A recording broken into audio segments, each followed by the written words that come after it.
Bonjour la famille, c'est toujours votre serviteur Sylvanus Kweli. En RDC et à l'Ouganda, Ebola fait son jeu. Mais au Nigeria, c'est l'État islamique. Donc aujourd'hui, nous allons parler de l'État islamique et de l'attaque conjointe que les États-Unis ont fait en collaboration avec les autorités nigérianes. Je vais vous montrer un extrait d'entretien avec un spécialiste et un journaliste. Et à la fin, nous allons voir les commentaires. N'oubliez surtout pas de vous abonner à ma chaîne et d'activer la chaîne de notification afin de ne rien rater.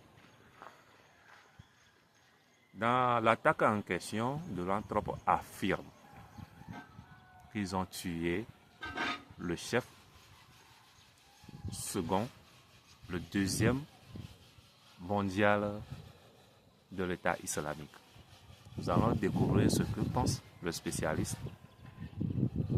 et à la fin, nous tous nous allons donner notre avis et voir ce qui en est vraiment. Suivez toujours cette chaîne pour des actualités les plus chaudes. Merci. Les États-Unis sont encore intervenus dans le nord-est du Nigeria. Nouveau raid dimanche contre le groupe État islamique en coordination avec l'armée. C'est ce qu'affirme le commandement des États-Unis pour l'Afrique, l'Africom. Donald Trump semble focaliser sur la défense des chrétiens dans la région, même si le groupe djihadiste s'en prend à toutes les communautés religieuses.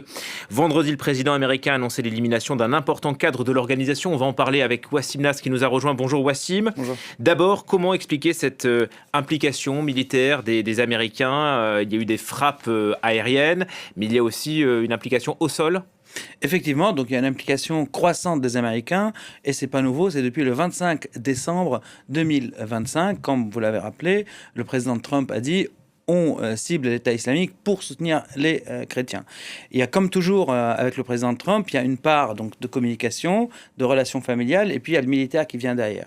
Donc sachant que son envoyé spécial pour l'Afrique et pour le Moyen-Orient n'est autre que Massad Boulos, qui avait en charge le vote arabe pendant la campagne présidentielle de Trump et qui a marié son fils à sa fille. Et Massad Boulos, donc ce américano-libanais, est un tycoon aussi de l'industrie lourde au Nigeria. Donc c'est pour ça qu'on entend plus parler du Nigeria dans la bouche de Donald Trump. Mais malgré la communication, le fait de dire on défend les chrétiens, mais ça tape à Sokoto, donc à Sokoto il n'y a pas de chrétiens, mais ça s'explique par les choix militaires faits par les militaires américains derrière. La frappe de Sokoto, donc c'est une localité, voilà, 25 décembre, à la frontière avec le Niger, mais c'est le nœud gordien de la jonction entre la filiale Afrique de l'Ouest, dont on va parler, et la filiale Sahel de l'État islamique. Donc le choix militaire n'est pas anodin, même si la frappe en soi n'a pas réussi. Puis l'élimination donc d'Abou Bilal al-Minawi qui a été tué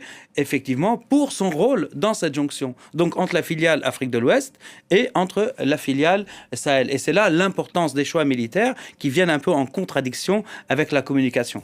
Oui, de Donald Trump. Vous le disiez, donc Donald Trump revendiquait l'assassinat d'Abou Bilal al-Minouki, qui est présenté par Washington comme le numéro 2 de l'EI à l'échelle mondiale. Qui était-il ? En fait, c'était pas le numéro 2 à l'échelle mondiale, c'était pas le chef ops de l'État islamique tout court. On voit sur cette carte où est-ce qu'il a été tué, à Mitile, donc au nord-ouest du Nigeria, dans la province de Borno. La province de Borno, là où il est né. Donc dans la première communication du président Trump, il dit on suit les chefs de l'État islamique là où ils se cachent, mais il se cachait pas en fait. C'est ça, il est mort là où il est né. Donc la province où il est né, la province de Borno. C'était un personnage clé, comme on a dit, de la jonction entre Afrique de l'Ouest et Sahel. Il a fait ses armes dans les rangs du JAS, connu comme Boko Haram, donc sous les ordres de Chikao. Il a toujours opéré autour du lac Tchad, qu'on voit ici même sur cette carte. Et puis quand Chikao a voué allégeance à l'État islamique, il a rejoint les rangs. Il a commencé à avoir des divergences avec Chicao à ce moment-là. Ça veut dire, lui, il voulait rentrer et organiser et être dans les rangs de l'État islamique global, et Chicao voulait garder ça plutôt local. Et par ailleurs, par exemple, le Minouki a lui-même envoyé des combattants donc, du lac Tchad vers la Libye, où l'État islamique était présent, mais juste quelque chose qui a été dévoilé aussi par nos confrères nigérians, par Human Angle, en fait, avant de devenir djihadiste, il était coiffeur. Donc, il était coiffeur à l'est de Maïdougouri, donc pas très loin de là où il est né non plus. Donc, le Minouki est un vrai produit du djihad nigérian et du djihad africain qui aujourd'hui joue ou marche ou avoue allégeance pour l'État islamique. Voilà, le groupe qui est donc confronté aux interventions américaines et nigériennes depuis plusieurs mois maintenant. Avec quels effets sur l'organisation de l'EI ? En tout cas, on a vu que de par les choix que les Américains ont fait, les choix militaires, leur souci est de couper cette jonction entre Afrique de l'Ouest, la filiale la plus puissante, la plus territorialisée et qui a le plus de compétences au niveau mondial. D'où peut-être la confusion dans les paroles de Trump qui dit numéro 2 mondial. C'est peut-être comme ça qu'on lui a vendu cela. On voit sur cette carte-là les zones d'opération donc de l'État islamique Afrique de l'Ouest, de JAS, donc Boko Haram, et ce qui est en bleu, c'est les casernes de l'armée nigériane. L'armée nigériane a perdu 3 hauts officiers sur les derniers mois, donc je pense 2 généraux et un colonel dans le combat. Donc ils mettent les moyens dans le combat, mais les résultats ne sont pas là parce que les États autour sont défaillants. On en a parlé ici 1000 fois.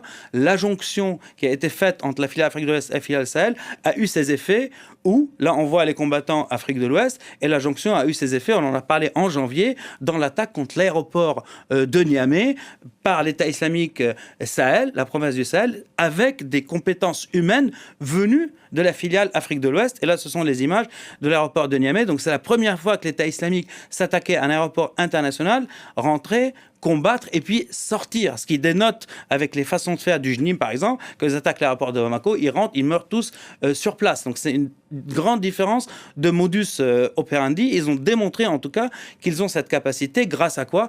Grâce à la filiale Afrique de l'Ouest, qui a une compétence aussi en commandement, en contrôle, en fabrication d'explosifs, en fabrication d'engins ou de véhicules explosifs. Donc, les Américains, quand ils font ces choix-là, c'est pour couper la jonction parce qu'ils se rendent compte que cette filiale ou ces 2 filiales ensemble pourrait donner du fil à retordre à plusieurs pays. Donc l'effet direct, il va être trouvé effectivement, surtout que la filiale Afrique de l'Ouest a perdu déjà Chicao, par exemple, celui qui a avoué allégeance à l'État islamique, est mort en détonant sa veste explosive dans un combat contre Barnaoui, donc celui qui est resté avec l'État islamique. Puis Barnaoui lui-même, fils de fondateur de Boko Haram, a activé sa ceinture à son tour dans la province de Kaduna quand l'armée avançait pour l'arrêter. Aujourd'hui, ils perdent cet homme qui était la jonction, donc Abou Bilal al-Minouki avec l'État islamique central, l'homme de l'État islamique central en Afrique. Donc évidemment, ça aura des effets, mais encore une fois, on l'a dit plusieurs fois, c'est une loterie. Tu es un chef, on ne sait pas qui va venir derrière. Peut-être que celui qui viendra derrière sera plus compétent que celui qui est mort. On l'a très bien vu avec la mort de Sahraoui tué par les Français, donc province Sahel. On l'a vu, l'exemple le plus emblématique, c'est Baghdadi qui a pris la tête de l'État islamique, qui était un groupuscule en Irak et qui s'est exporté depuis l'Irak en 2012 vers la Syrie et vers le monde entier. Et nous voilà en train de parler de l'État islamique, lac Tchad et Sahel en Afrique.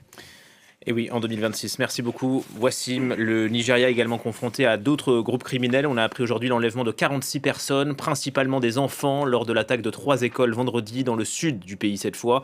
L'info nous vient de l'association des chrétiens du Nigeria. Les enlèvements dans les écoles sont rares dans cette région Oyo, qui est l'une des plus peuplées du Nigeria. Et j'espère que vous avez bien écouté tout ce que le spécialiste a dit lors de son interview.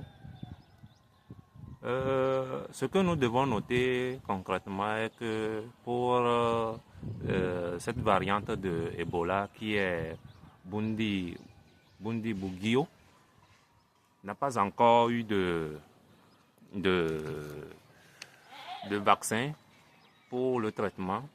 Donc, à chaque fois que vous remarquez dans votre entourage des cas suspects, et quels sont les signes qui vont nous alerter? Des fièvres accompagnées de vomissements. Vous alertez le personnel de santé qui est dans votre localité ou bien qui est plus proche de chez vous, les centres de santé, les services de santé, vous les alertez. Et si vous-même vous vous présentez dans ce cas, rendez-vous directement dans le centre de santé qui est plus proche de chez vous. Euh, Également, nous devons constamment nous laver les mains et éviter en permanence des contacts avec les autres pour, pour éviter tout genre de contamination. C'est toujours votre frère, votre serviteur, votre ami, Sylvanus Coury. N'oubliez surtout pas de vous abonner à la chaîne et d'activer la cloche de notification pour ne rien rater sur ma chaîne. Merci et à la prochaine.